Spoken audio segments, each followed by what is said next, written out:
Olá pessoal, sejam muito bem-vindos. Neste vídeo nós vamos falar sobre, nesta série, os 8 desperdícios Lean. E nós vamos tratar sobre espera. Então por aqui, professor Felipe Molinar, e nós vamos tratar este assunto aqui, a espera demasiada na lista dos desperdícios em empresas. A ociosidade também tem o seu lugar garantido.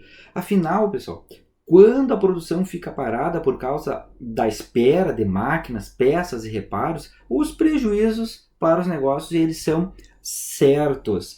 Então, veja, um dos exemplos, a espera de ferramentas para começar a trabalhar, de uma assinatura para que um processo contínuo ou de um veículo atrasado para transportar os trabalhadores para o local de trabalho, são bons exemplos aqui para nós iniciarmos esse vídeo. Então, o que é importante nós termos aqui de visualização nesse nosso iceberg de desperdício para espera?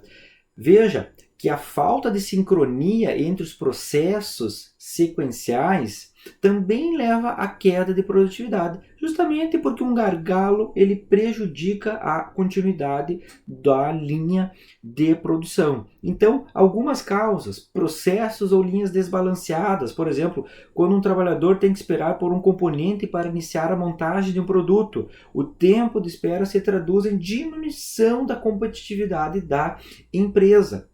Linhas desbalanceadas. Uma segunda, superdimensionamento da equipe. Talvez tenha um número elevado de colaboradores para executar um processo, o que aqui gera uma redução da competitividade da empresa. Um terceiro ponto, uma terceira causa, força de trabalho inflexível, ou seja, a organização está propondo mudanças no sistema de produção, porém as pessoas, alguns trabalhadores localizados, eles têm resistência àquele tipo de mudança. Olha, força de trabalho inflexível, ela gera uma questão de espera demasiada. É possível sugerir treinamentos aqui ou até a realocação dessa força de trabalho. Máquinas paradas esperando por reparos.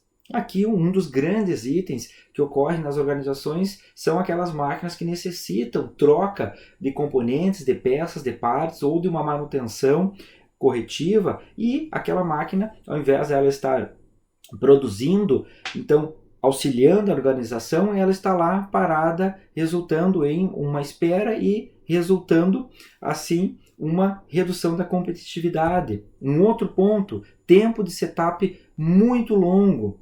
E um outro ponto, falta ou atraso da matéria-prima, gestão de fornecedores, toda a logística aqui desses fornecedores. Então, para nós mitigar esse desperdício por espera, algumas sugestões. É possível utilizar a ferramenta Kanban aqui para minimizar a perda por espera. Veja que a ferramenta Kanban, a utilização de um ou dois cartões ou de uma outra sistemática, ela deve ser implementada aqui em total sincronia com todas as pessoas envolvidas naquele contexto, naquele departamento ou naquele setor que está sendo utilizado.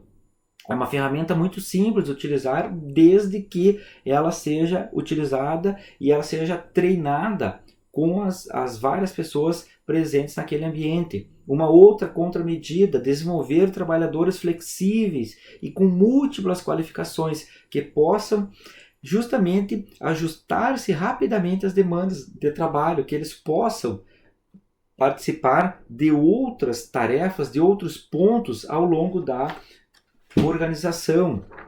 Então, uma outra contramedida, projetar processos para garantir fluxo contínuo ou um fluxo de peça única, reduzindo o tipo de peças aqui ou até pensando numa padronização de peças. Uma outra contramedida, nivelar a carga de trabalho usando instruções de trabalho padronizadas. Então, veja que a capacidade essa para resolver o problema da ociosidade, a definição de prioridades, a melhoria da comunicação interna, bem como a sincronização das tarefas, são algumas das ações que podem melhorar o aproveitamento dos recursos produtivos. Então, isso aqui, pessoal, fica como algumas sugestões de contramedidas para a questão de espera. Outra, para nós fecharmos aqui, pessoal, uma questão de contramedida é a questão de agendamento das máquinas para a produção. Ou seja, o PCP ele deve ter um controle de todas aquelas máquinas, quais são os sequenciamentos aqui. E aí entra também estudos sobre instalações industriais e sobre o layout industrial, que é uma delas, algumas medidas, algumas contramedidas para a redução do desperdício por espera. Então, pessoal, a pergunta ou a palavra-chave aqui para nós entendermos isso é: a produção poderia executar atividades em paralelo ao invés de apenas em série? Ou seja, o que é a questão em série? É a chamada engenharia sequencial, ou seja, ela sai do processo A, vai para o processo B, sai do B, vai para o C, ou é possível trabalhar numa engenharia simultânea, fazer vários processos ao mesmo tempo aqui, para reduzir os tempos de trabalho, os tempos de ciclo aqui. Então, essa pergunta encerra esse nosso vídeo e fica como uma reflexão. Pessoal, agradeço e siga conosco aí para os próximos vídeos. Muito obrigado e até o próximo.